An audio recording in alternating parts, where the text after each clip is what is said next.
Welcome. Let us go and take a view in Ukraine and Russian war. A Ukrainian drone attack on industrial plant in Izhevsky in central Russia killed 3 people and injured 35 others. French President Emmanuel Macron called for a ceasefire in Ukraine, but he's not the first president to call for a ceasefire. Also, Donald Trump tried to call for a ceasefire. The country have been fighting for so long, couple of years now. This is G&I News Update, and I am Veronica Limo. Kindly, if you didn't subscribe yet on our YouTube channel, don't forget to subscribe and turn on the notification bell. The drones tagged the Kupol electromechanical plant, which produces air defense system and drones for the Russian military. An unnamed officer with Ukraine's security service, the USBU, told the Associated Press news agency that a Russian attack on a vehicle casualtying civilians from Pokrovsk in Ukraine's Donetsk region killed 1 person and injured policemen. The Ministry of Defense in Moscow said 60 Ukrainian drones were droned overnight over several regions, including 17 over Russia-occupied Crimea, 16 over Russian Rostov region, and 4 over Russia's Saratov region. Ukraine's Air Force said on Tuesday that Russia launched 52 Shahed and decoy drones at the country overnight. The United Nations nuclear watchdog, the International Atomic Energy Agency, said on Tuesday that it had been informed for a drone attack last week near Ukrainian Zaporizhzhia nuclear power plant that damaged several vehicles near the site's cooling pond. A Russian-British dual national appeared in London court on Tuesday, charged with sending cryptocurrency for pro-Russian separatist militaries in eastern Ukraine to buy weapons and military equipment. Also, French President Emmanuel Macron called for a ceasefire in Ukraine in his first call with Russian President Vladimir Putin since 2022.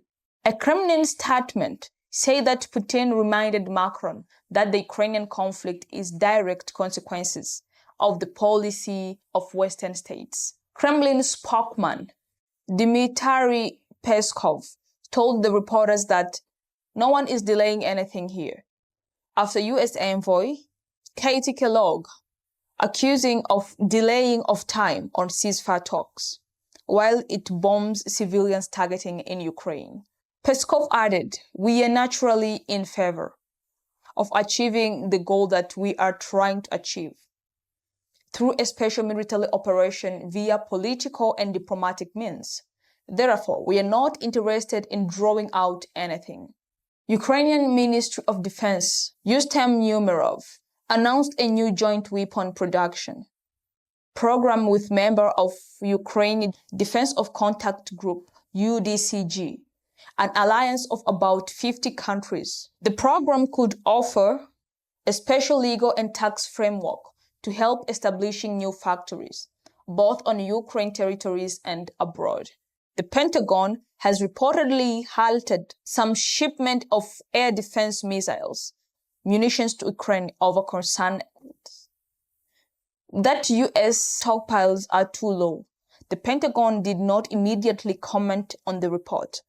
In this attack, 3 people have been killed and 45 injured, following an attack by Ukraine on a factory in the city of Izhevsky, more than 1,000 kilometers, that is 620 miles, from the border of Russian authorities. Of those injured, 6 had suffered serious injuries. The governor of Udmurtia, Alexandry Brenchalov, said, adding he had briefed President Vladimir Putin on the attack. A state of emergency was later declared in the region. The drones reportedly targeted the Kupol electromechanical plant, a military factory, which is said to produce surface-to-air missile system and radar stations. The plant also specifies in the production of OSA, air defense system, and had developed drones, according to Ukrainian media. An Ukrainian officer confirmed to BBC Ukraine that 2 long-range drones operated by Security Service of Ukraine, SBU, struck the Kupol plant from a distance of around 1,300 kilometers, that is 807 miles. Each such special operation reduces the enemy's offensive potential, disrupts military production chain, and demonstrated that even deep in Russia's rear, there are no safe zones for its military infrastructure.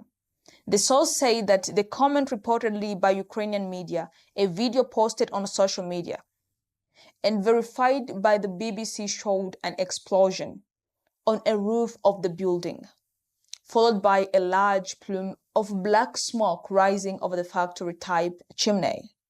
Russia's civil aviation regulator Rosaviastia imposed restrictions on operation at Zhevsky Airport before lifting them a few hours ago. This is a second Ukrainian drone attack on the Kupol factory since November. Although the strike had not resulted in any casualties, for its part, Moscow continues to carry out attacks in Ukraine. At the weekend, Russia launched around 537 drones and missiles on various locations across the country, including Kyiv and western city of Lviv. On Monday, Ukrainian President Volodymyr Zelensky granted the Hero of Ukraine award posthumously to an F-16 pilot, Lieutenant Colonel Maxim Yustimenko, who was killed while trying to repel the aerial attack. In a separate development, on Tuesday, President Putin and his French counterpart Emmanuel Macron emphasized France's unwavering support of Ukraine's sovereignty and territorial integrity, said a statement from his office. A French leader also called for a ceasefire, a negotiation between Ukraine and Russia, of the solid and lasting settlement of the conflict. Meanwhile, the Kremlin statement said that Putin reminded that Ukrainian conflict is a direct consequence of the policy of the Western states, who for many years ignored Russia's security interests. Any peace settlement must be comprehensive and long-term and should eliminate the root cause of Ukrainian crisis and based on a new territorial realities, the Russian statement said. Also, Putin launched a full-scale invasion of Ukraine in February 2022. And Moscow currently controls about 20% of Ukrainian territory, including the southern Crimea Peninsula, annexed in 2014 on the battlefield, while Russia's advance on Sumy region seemed to have stalled. Moscow appears to be targeting the eastern region. Unconfirmed report in Russian media suggested that Moscow forces took control of the first village in the region. 2 rounds of talk aimed at agreeing a ceasefire between Kyiv and Moscow have taken place at the command of Donald Trump, but have failed to produce tangible results. Last week, Putin said Russia was ready to hold a new round of peace negotiation, although he said that the Russian and Ukrainian peace proposals were absolutely contradictory. On Monday, Zelensky again expressed of Putin's intentions. Putin has already stolen practically half of a year from diplomacy, on top of the entire duration of this war. The Ukrainian leader said that Russia is not changing its plan and is not looking for a way out of this war. On the contrary, they are preparing for a new operation, including on the territory of European countries. U.S. senior envoy of Ukraine and Russia, Keith Kellogg, said on Monday when he wrote on his X that Russia could not continue to stall for time while it bombs civilian targets in Ukraine. Moscow swiftly pushes back, saying it was not interested in talking anything and thanking U.S. President for his support. Currently, civilian lives have been severely impacted at least 13,000 killed, tens of thousands injuries, and battlefield tactics like Ukrainian armed force continues to sustain heavy losses, with officers' death around to 43,000 to 45,000, and wounded nearly 370,000. Group estimated suggest up to 100,000 facilities Russian military have actually suffered even more. Roughly 250,000 soldiers killed and over 1 million casualties overall. What is going to stop this war between Ukraine and Russia? Is Macron going to set up this agreement, or Donald Trump is going to push more harder?